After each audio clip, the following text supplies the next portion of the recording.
বুদ্ধিমান খরগোশ ও ধূর্ত বাঘ। একদিন এক গভীর জঙ্গলে এক বিশাল ধূর্ত বাঘ বাস করত। সে ছিল খুব শক্তিশালী, কিন্তু একই সাথে অত্যন্ত লোভী ও নিষ্ঠুর। সে জঙ্গলের সমস্ত ছোট প্রাণীদের শিকার করত এবং সবাইকে ভয় দেখাত।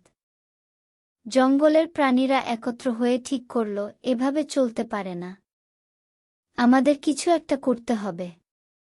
তারা সবাই বুদ্ধিমান খরগোশ রবিয়ের কাছে গেল।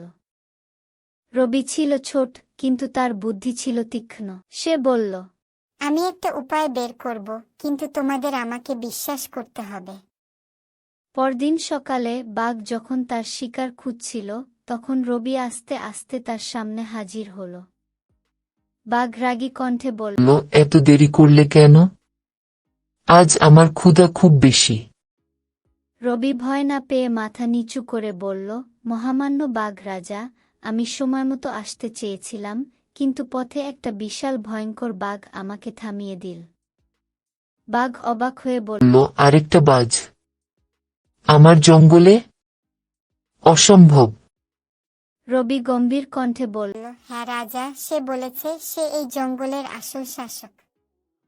আমি তার কাছ থেকে কোনোভাবে পালিয়ে এসেছি আপনাকে জানাতে গু।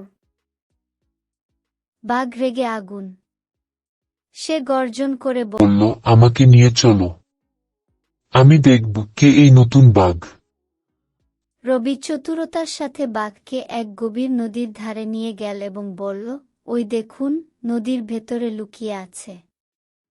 বাঘ নদীর ভেতরে তাকিয়ে দেখল, সেখানে এক বিশাল বাঘ তাকিয়ে আছে।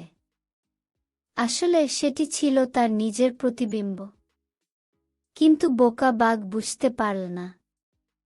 সে রাগে গর্জন করে বলল, আমি এখনই তোমাকে শেষ করব, বলে সে সোজা নদীর ভেতরে ঝাঁপ দিল।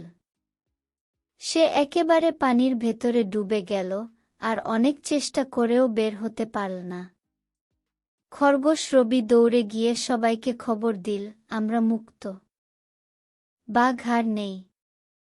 জঙ্গলের সমস্ত প্রাণীরা খুশিতে নাচতে লাগল। তারা বুঝল, শক্তি নয়, বুদ্ধি আসল শক্তি।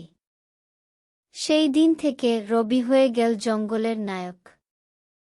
আর জঙ্গল, সেটি হয়ে উঠল এক শান্তির জায়গা, যেখানে সবাই মিলে আনন্দে বসবাস করত। গল্পের শিক্ষা: বুদ্ধি ও সাহস দিয়ে শক্তিকেও পরাজিত করা যায়। কেমন লাগল গল্পটি?